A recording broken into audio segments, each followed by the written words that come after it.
Tere hommikust siit talvisest Tallinnast, kell on 9 saanud. Et on 13. veebruar, aasta on 2025 ja Coop Pank tund aega tagasi avaldas börsile oma eelmise aasta 4. kvartali ja ka kogu terve aasta tulemused. Esialgu need on veel auditeerimata ja nüüd me oleme valmis neid siis kommenteerima, et teeme seda koos siis tavapäraselt meie finantsjuhi Paavo Truuga, et mina alustan, Paavo jätkab ja siis veel ma lõpetan. Ja kogu selle jutu käigus, umbes 30 minutit on see investori esitlus, siis saate esitada ka küsimusi, et selle akna üleval paremas nurgas on Q&A nupp, ja siis vastame kõige lõpus. Aga lähme liikvele, et aasta märksõnad.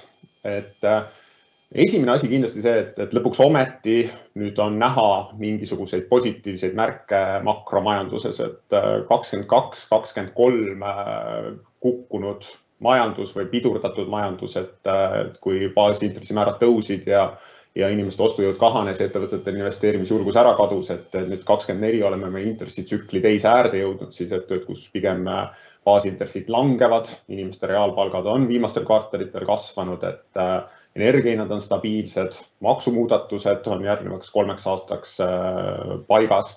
Et kõik see peaks tähendama positiivseid märke ikkagi ja tegelikult neid positiivseid märke ma juba 4. kvartali tulemustest, mida Paavo hakkab siin näitama, nägime, et laenunõudlus ikkagi aasta lõpus kasvas oluliselt. Et teine teema nüüd on see, et mis ei ole pankadele nii meeldiv, et me oleme nüüd langevate intresside keskkonnas, et kui seal 22, 23 ja tegelikult ka osad 24 olid intressitõusud, siis pangad loomulikult teenisid sellest intressitulu. Et nüüd me oleme siis tsükli teises ääres, et meie intressitulud vähenevad ja loomulikult vähenevad ka meie intressikulud, aga trend on alati see, et pigem intressitulud vähenevad kiiremini, kuna intressitulud on Euriborist sõltuvad ja Euribor muutub iga 6 kuu tagant, et tähtelishoiuste intress muutub 1 kord aastas, et lihtsalt selles mõttes intresside muutused jõuavad kiiremini meie laenuportfelli sisse kui hoiuste portfelli. Mille üle me kõige uhkemad oleme eelmine aasta on see, et vaatamata sellele, et majandus oli suhteliselt madalseisus, me kasvasime, et me oleme kasvustrateegiaga pank kõik need 8 aastat olnud, et kui turg kasvas eelmisel aastal kuskil 8% ja see on üks tegelikult mõttekoht võib-olla, et vaatamata väga keerulisel keskkonnale Eestis anti 8% laenu majandusse juurde, et mis peaks kõik tähendama seda, et edaspidi majanduskasvuks alust on võimalik juba laotakse. Et meie kasv oli 2,5 korda kiirem, et kui turg kasvas 8%, siis Coop Panga laenuportfell kasvas 18%.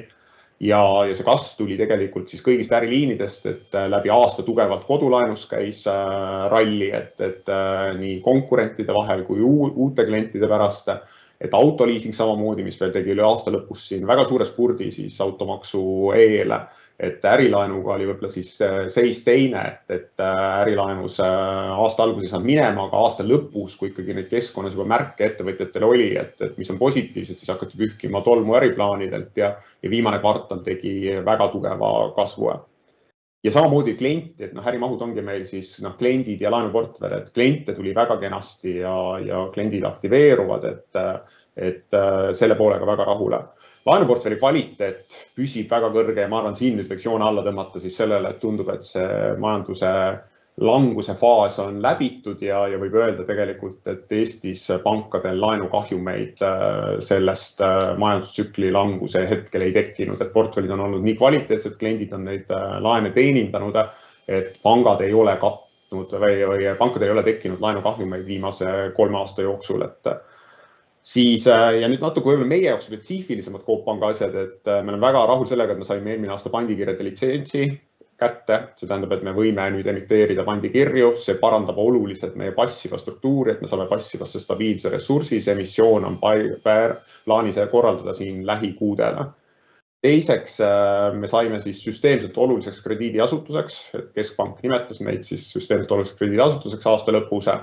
Ja sellega kaasneb loomulikult rida kohustusi selle austusväärse tiitliga, aga see tähendab seda, et Coop Pank on saavutanud 6% turuosa, meie roll on väga suur pangandusturule ja meile kehtivad täiendavad kapitalinõuded ja muud nõuded ka.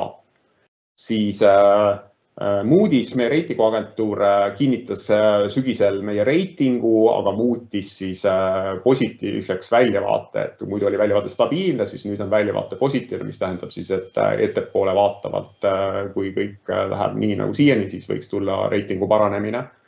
Ja ühe projekti tahaks ära märkida, et Kaardivägi eelmise aasta kevadel välja tulnud projekt, mis siis, kus Coop Pank paneb õlla alla Eesti kaitsevõime toetuseks koos klientidega, et see projekt on väga meile kujundanud meie nägu ja see on midagi, mida me oleme väga tahtnud teha, et tänaseks või eelmisel aastal liitus selle projektiga 3300 klienti, me oleme üle 20 000 euro siis meie ja klientide koos annetuste tulemusena panustanud Eesti kaitsevõime tõstmisesse. Et need olid märksõnad ja nüüd Paavo siis teeb süvasukeldumise 4. kvartalisse juba aastasse. Tere hommikust ka minu poolt. Nüüd loodan, et slaidid on teile näha. Ja vaatame siis natuke sügavamalt sisse nii viimasesse kvartalisse, aga ka viimasesse aastasse, et kuidas meil siis läinud on detailsemalt.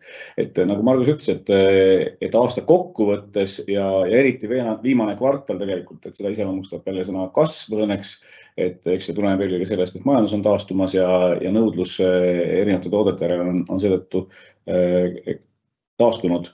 Et kõige tugevamalt on see näha siis laenuportfelli kasvus, kus me möödunud aasta viimases kvartalis tegime oma rekordite lähedase kasvu, 113 miljonit ühe kvartali jooksul laenuportfelli kasvu, et see on tõesti võimas ja annab tulevikuks alust ka täiendavateks tuludeks. Hoiused kasvasid aasta kokkuvõttes küll vähem kui laenuportfell, aga see tulenes sellest, et me aasta alguses olimegi natuke liiga likviidsed, et me seda liigset likviidsust saime aasta jooksul vähendada. Arveldajate klientide arv kasvas heas tempo, siis ei kiireme kui laenuportfell ja nüüd kasumi osas küll viimane kvartal näitab siin päris korralikku langust. Seal taga on mõned asjad, millest ma järgmise slaidi juures räägin paari sõna lähemalt. Aga enne, kui me hakkame vaatama detailselt igat tulu- ja kulurida, jagan korra ühte pilti, mida me oleme viimaste kvartali esituste ajal ikka teinud ja jaganud, et see on selle intressikeskkonna iseloomustamiseks päris kõnekad pildid. Et meie tuludest kõige suurem osa moodustavad intressitulud ja kuludest kõige suurem intressikulud, nii et ja nende kahe vahel on siis netointressitulu, mis ongi meie kõige suurem tuluallikas.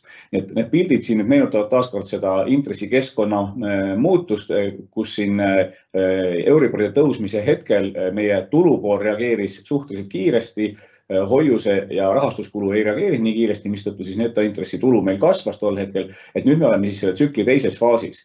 Nii et see, ütleme, et on vundament ja alus paljudele järgmiste slaidide nagu numbritele ja kasvu kahanemise numbritele. Et see on siis nagu see intressimäära pool. Nüüd teisest küljest, kui me vaatame rahas, et intressitulud, netointressitulu tegelikult on meil üsna stabiilne ja siin on tegelikult ainult üks selgitus, et me seda intressimäära langust oleme tegelikult oma kasvuga kompenseerinud, et netointressitulu miljonites eurodes on meil viimased 4 kvartalit üsna stabiilne olnud. Ja nüüd 4. kvartali märksõnadeks tegelikult ongi juba siis intressi keskkonnast tulenev nii tulude kui kulude langus, kusjuures tulude langus hetkel praeguses faasis, nagu Margus ütleb, edestab intressikulude langust, et see on siis selle faasi eripära praegu, et kui 2023. aastal meil oli hea aeg, et siis 2024. aasta lõpuks me oleme jõudnud selle tsükli teise faasi. Ja nüüd teine asi, millele ma tahtsin tähelepanu juhtida just kvartali vaates, et pangandus on selline äri, et laenuprovisjone ei tehta mitte ainult halbadele laenudele, vaid tegelikult iga laen, mis välja antakse automaatselt, kohe saab ka esimesest päevast teatud üldprovisjoni. Nii et arvestades seda, et meil möödunud aasta 4. kvartalis laenuportfell kasvas väga jõuliselt, eriti just ärilaenu poole peal, et siis sealt tekkis selline automaatne esimese faasi üldprovi ja see on tegelikult põhjus, miks meil siin provisjonid on nüüd 4. kvartalis kasvanud, et me järgmiste slaidide peal näeme portfelli sisulist kvaliteeti, siis õnneks sealt ei paista, et see provision oleks kuidagigi seotud meie portfelli kvaliteedi halvenemisega. Ja kui vaadata nüüd aastate kaupa, siis tegelikult see käekiri meil ei ole muutunud. Me oleme kõikides oma põhinäitajates aastast aastasse kasvanud. Tõsi, see kasvu protsent on olnud võib-olla siin viimastel aastatel natuke väiksem, kui ta oli varem, sest eks me oleme ka suurem ja suurema baasi pealt on raskem kasvada, aga jätkuvalt see ambitsioon kasvada 2-3 korda kiiremini kui turg ja turuosa kasvatada, et see on meil olemas ja seda me viime ka ellu ja viisime ellu ka 2024. aastal. Nii et nii laenuportfell, hoiused kui ka klientide arv tegelikult kõik kasvab korraliku kahekohalise numbriga ja seda joont me kavatseme hoida. Nüüd aasta arvestuses tulusid ja kulusid vaadates, siis siin on see intressitsükli faas natuke teistsugune. Et siin on huvitav nüüd märkida ära paar numbrit, et kui meile tundub, et Euribor ja baasintressi määrad juba ammu kukuvad, siis tegelikult 23. aasta keskmine ja 24. aasta keskmine intress ei olnudki väga erinevad. Et Euriborid hakkasid 23. aasta alguses olid veel madalad, 23. aasta lõpus kõrged ja 24 oli vastupidi, aga keskmised olid üsna sarnased, et 23. aastal 3,69% keskmine Euribor ja 6 Euribor siis ja 24. aastal 3,53, nii et baasintresside mõju on suhteliselt väike olnud. Et see jutt on siis muulgas ka selleks vajalik, et saada aru, et see intressitulude kasv, mis siin 18 miljonit on, sellest tegelikult suurem osa, nagu siin on kirjas, on tulnud tegelikult ärimahtude kasvust. Et nende 2 aasta võrdluses intressimäärade mõju on olemas, aga ta on üsna pisikene. Seevastu siis teisest küljest intressikuludes on tegelikult intresside määrade mõju üsna tugev, sest nagu jutuks oli, et hoiuseintressidesse jõudis see tõusnud intressikeskkond natuke hiljem kohale. Nii et hoiuse intressimäärades on suur erinevus 23. ja 24. vahel. Nii et kokkuvõttes siis me oleme oma ärimahu kasvuga tegelikult suutnud kompenseerida seda intressikeskkonna muutust, aga kahjuks mitte rohkem, eks ole. Nüüd teine pool, mis siin allpool paistab, eks ole, et kulud on meil ka kasvanud suhteliselt tempokalt, aga kui me vaatame 6 kvartalisse pilti, siis tegelikult meil 24. aasta jooksul on kulude kasv ka pidurdunud, nii et praegu me oleme selgelt madalamas kasvuhorisondis ka kuludes. Ja allahindluste kasv siis eelkõige tulenes tegelikult laenuportfelli uuest müügist. Laenuportfelli kasvust rääkides, siis kasv oli kokkuvõttes aastas 283 miljonit ja see jällegi, millele me oleme iga kvartal siin rõõmustanud, et see kasv on õnneks hea laiapõhjaline. Et meil on 4 suuremat äriliini ja ühes kvartalis võib-olla töötab üks paremini, teises teine paremini. Et erakinnisvaralaen oli selline, mis terve möödunud aastat väga hästi iga kuu kasvas ja oli väga hea stabiilne portfelli osa. Siis ärilaenud olid aasta esimeses pooles väga tagasihoidliku kasvuga, aga tegid väga tugeva 4. kvartali ja autoliising, eelkõige automaksust tulenevalt tegi tugeva sügise ja aasta lõpu ja etteruttavalt võib siis öelda, et ega see ei ole ka uudis, et selle käesoleva aasta algus on siis autoliisingus olnud väga-väga uimane. Ja tarbimisfinantseerimine oli pigem tagasihoidliku kasvuga möödunud aastal, aga siiski niisuguse stabiilse ja hea kasvuga. Kokkuvõttes on meie portfelli kasv hästi tasakaalustatud ja portfell on ka jätkuvalt sellise hea balansiga, et umbes pool on ärilaenud ja umbes pool on eraisikutele antud laenud. Ja nüüd, kui vaadata seda laenuportfelli brutointressijoont, et siin on siis vaja meenutada seda, et kuigi meile tundub, et intressid ammu langevad, siis aasta keskmiste võrdluses tegelikult 23 ja 24 oli üsna sarnased.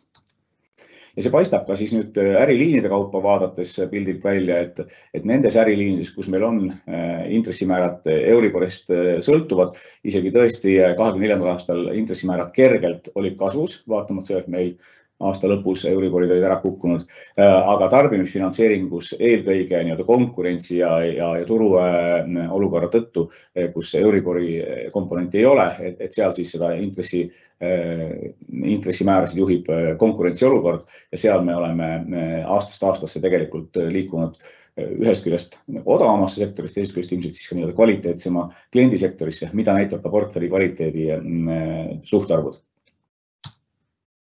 Ja laenuportfelli kvaliteedist rääkides, siis võibki öelda, et tegelikult Vaatamata sellele, et meil nüüd on 3 aastat majanduslangust, siis ja kogu aeg me oleme nii-öelda valmis olnud ja omamoodi nagu kartnud, et kuidas see mõjutab meie laenuportfelli, siis vastus on, et tegelikult jätkuvalt ületähtaja võlgnevuste osakaal suhtes laenuportfelli püsib siin 2% kandis, kus ta oli tegelikult ka 2021. aastal ja millest oluliselt kõrgemal tasemel oli seal varem veel, eks.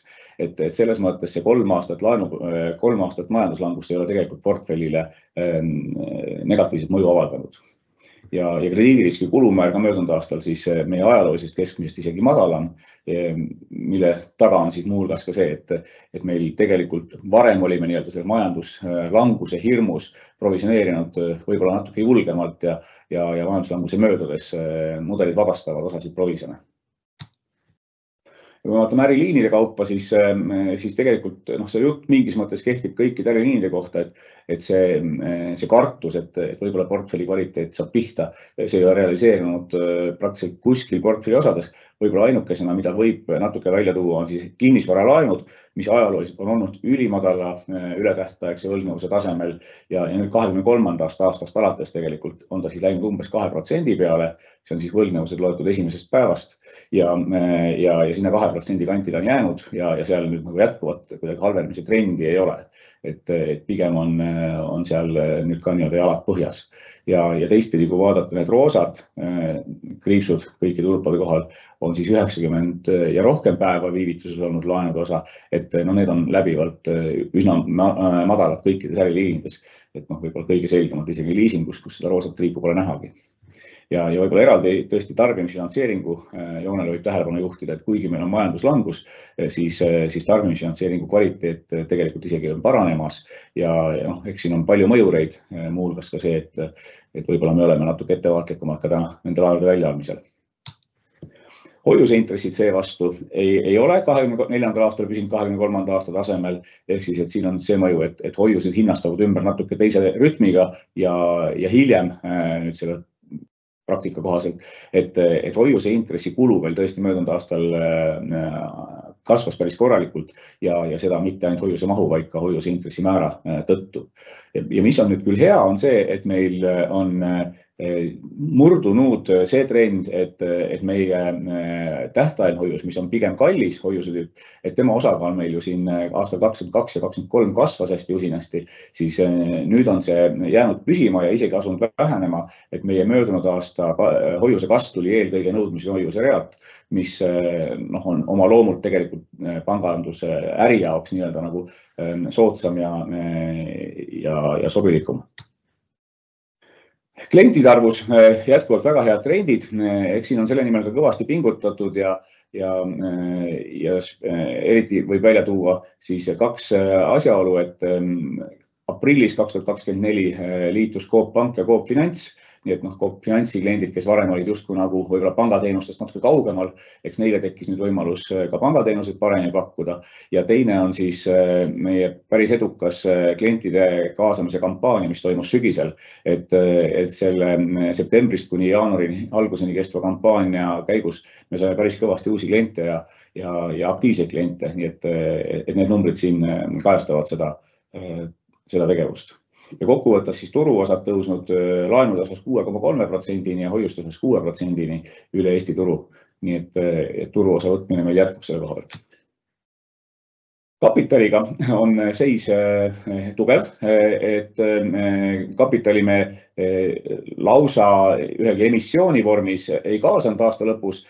Viimati me võtsime möödunud aasta esimeses kvartalis allutatud laenu Euroopa roheinvesteeringute fondilt summas 15 miljonit. See on siis siin tulbas näha ja aasta lõpus nüüd selle esimese taseme põhiomavahendite kasvu taga on siis aasta jooksul, õigemini 9 kuu jooksul teenitud pangakasum, mis on kaasatud kapitali arvutusse. Ja nagu siit näha, siis normatiivsetest suhtarvudest on igal pool korralik puhver ja on ruumi kasvuks. Likviidsusnäitajad samamoodi, pigem stabiilsed ja tugeval tasemel stabiilsed, et sellised klassikalised normatiivsed näitajad nagu LCR üle 200%, NSFR üle 125% ja normatiiv on mõlema puhul siis 100%, nii et siin on päris tugev puhver ja tunneme ennast hästi selle koha pealt. Kõik see kokku siis tulemusnäitajate poole pealt vaadates hakkab muidugi silma, et 23. aastaga võrreldes on 24 just nagu tagasihoidlikum, aga veel kord tuleb meenutada, et 23. oli selgelt anomaalne, et nii-öelda normaalne tase see ei saanud olla ja 24. on pigem nüüd liikunud siia normaalsuse suunas. Oleme teinud omakapitali tootlust 16,2%, mis on igati vastavuses meie pikaajaliste eesmärkidega ja kulutulu suhe ka 50%. Nüüd siin üks alternatiivne selline efektiivsusnäitaja, tegevuskulude efektiivsusnäitaja ka kõrvale toodud, et see on siis meie kulude suhe laenuportfelli, mis näitab, et meil küll 23. ja 4. aastal 22. aastaga võrreldes muutusime just nagu ebaefektiivsemaks, aga eks selle taga ongi selle 23. aastal tehtud tugevad investeeringud eelkõige IT-sse ja ka turundusse, nii et see selle kulubaasi ajutiselt tõstis kõrgemale, aga see suhtarv on juba langemas seoses meie ärimahtude jätkuva kasvuga, nii et siin me oleme pigem selles näitajas optimistlikud. Mis kindlasti tulevikus saab veel jätkuvalt mõju avaldama on siis see intressikeskkond, mille mõju ei ole veel 24. aasta lõpuga läbi, et eks 25. aastat samamoodi see intresside langemise tsükkel veel mõjutab.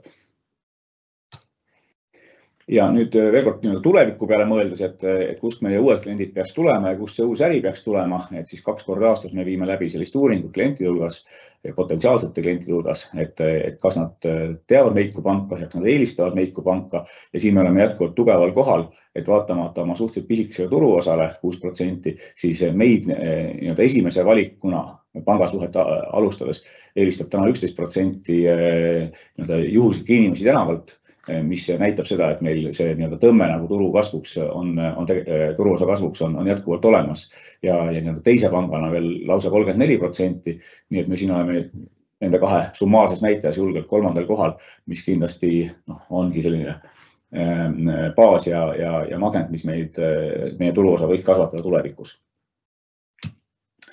Aktsionäride poole pealt mingeid suuri uudiseid ei ole, suuraktsionäride struktuur on kõik endine, siin ei ole juba mitu aastat muutusi olnud.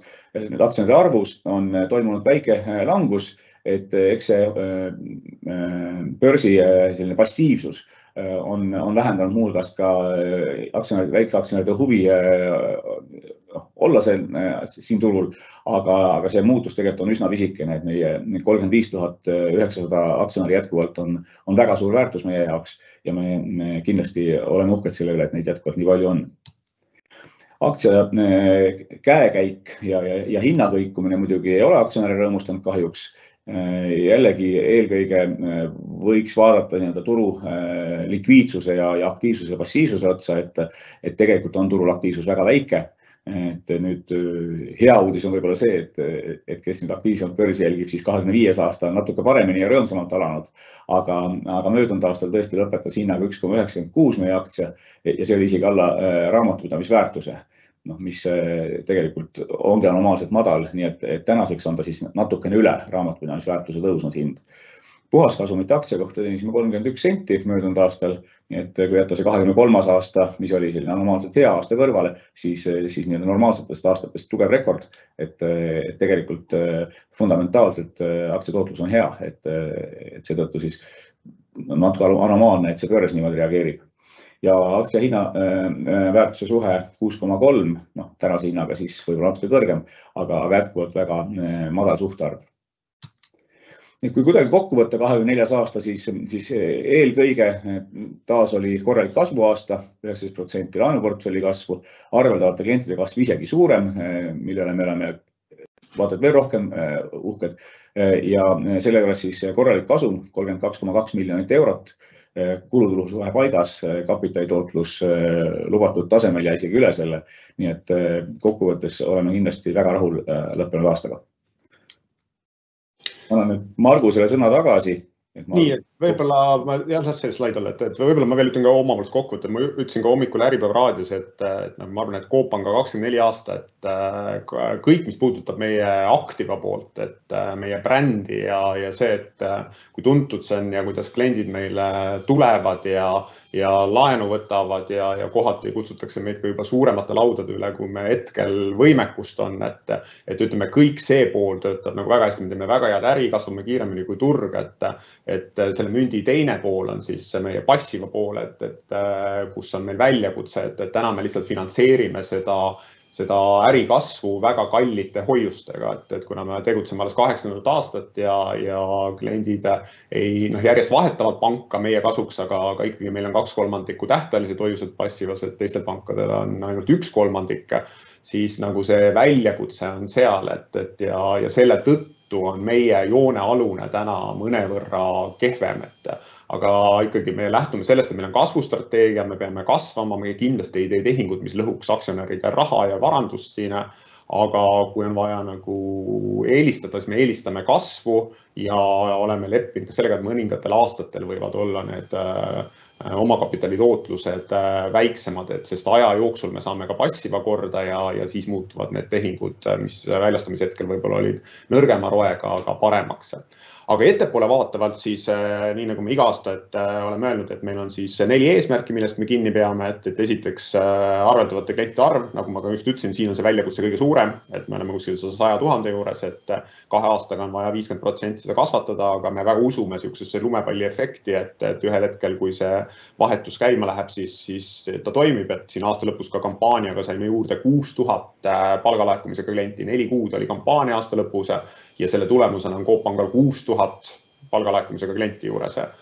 Siis teiseks on meil laenuportfelli kasvatamise eesmärk ja ma arvan, et siin nagu on kõik väga korras, et nagu ma ütlesin, et aktiivu poole peal nõudlus on suur, et siin me selle 2 miljardit saame tõenäoliselt ennem kätte kui see 26 lõpuks. Ja 2 viimast pilti siis, mis on kulutulu suhe ja omakapitali tootlus, et siin oleme endiselt aktsionäridele antud lubaduse juures, et 50 siis kulutulu suhe ja 15 roe. Küll tõenäoliselt lähimatel aastatel me võime nendest näitades mõnevõrra alla minna, et kuna 2 eelmist aastat oleme ka kuhjaga need ära teinud, kui intressitsükkel oli tõusvas suunas, siis tõenäoliselt 2 umbes järgmisel aastal need näitajad ei pruugi olla 15 ja 50, aga nagu me oleme öelnud, et need on eesmärgid läbi tsükli, et kui on olnud enne seda paremad aastad ja aktsionärid on sealt võitnud, siis tulla, et järgnevatel aastatel, kui sõltuvalt sellest, kuidas me ressursina passivas korda saame, on omakapitali tootlus meil mõnevõrra väiksem. Aga sellega on nüüd kõik, et kas meil on küsimusi? Jah, on. Ja, meil on paar küsimust ka. Esimene küsimus on, et kui palju Coop Pank täna dividendi maksab? Dividendiga on selles mõttes suhteliselt lihtne, et ühest küljest selle otsustavad lõpuks aktsionärid. Aga juhatus teeb kindlasti ettepaneku hoida kinni meie kehtivast dividendipoliitikast. Meie dividendipoliitika ütleb, et 25% eelmise aasta maksuvälisest kasumist brutodividendiks me maksame ja sellise ettepaneku me kavatseme teha. Nii et me numbrid ei saa lubada, sest lõpuks on tõesti aktsionäride otsus, aga tegelikult seda on suhteliselt lihtne meie finantsandmete pealt välja arvutada, mis see oodatav dividend siis on, kui see 25% reegel ära kinnitatakse aktsionäride poolt. Ja dividendi kindlasti tahame maksta ja jätkuvalt.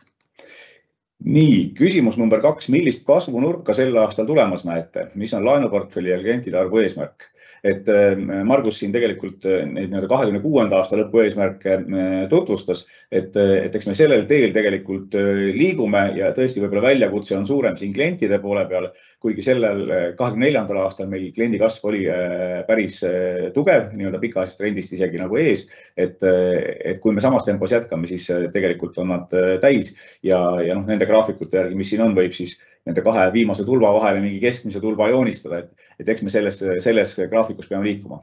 Ja võib-olla siin juurde ka see, et meil on omaniku poolt väga selge ootus öeldud, et me peaks kasvama 2-3 korda kiiremini kui turg, et täpselt niimoodi oleme kõik aastad teinud, et eks see sõltub turust, aga me kindlasti, me oleme kasvustrateegia pank, me tahame turuosa kasvatada 2-3 korda kiiremini kui turg on endiselt eesmärk. Ja on ka küsimus, kas on mõeldud aktsiate tagasiostuprogrammile? Siis mõeldud on, et eks aktsiate tagasiost tegelikult on ratsionaalne tegevus ka eriti olukorras, kus turg iseenesest on passiivne, likviidsust vähe ja kui selle tagajärjel veel aktsiahind on alla raamatupidamisväärtusi, siis tegelikult see kõik on ratsionaalne. Nüüd tänane meie dividendipoliitika ja kehtiv kapitaliplaan tegelikult seda otseselt ei luba. Aga ausvastus on see, et mõeldud on, oleme analüüsinud seda ja võimalik, et mingite ettepanekutega ühel hetkel tuleme välja. Nii, rohkem küsimusi hetkel ei näe. kui nüüd. Aga siis tõmbame otsad kokku, et kui need pärast tuleb, siis saame individuaalselt ka vastata, aga kokkuvõttes, et jätkuvalt pangal on hea hoog sees, et bränd töötab, meie töötajad teevad tööd, kliente tuleb, laenu läheb välja, väljakutse on selles, et saada passivasse rohkem tõeliselt Coop Panka põhipangana kasutavaid kliente, ja selle nimel me teeme tööd ja see parandab ka oluliselt Coop Panga tulemust, nii et kõik aktsionärid, kes te praegu siin kuulete, et kui te veel ei ole Coop Panka oma põhipangaks teinud, siis kui tahate saada paremat tulemust, paremat aktsiahinda, siis kõik on teie kätes. Aga tõmbame otsad kokku, et nüüd järgmised olulisemad kuupäevad on siis 19. märts tuleb välja siis juba auditeeritud majandusaasta aruanne, aga tuleb ka välja üldkoosoleku päevakord.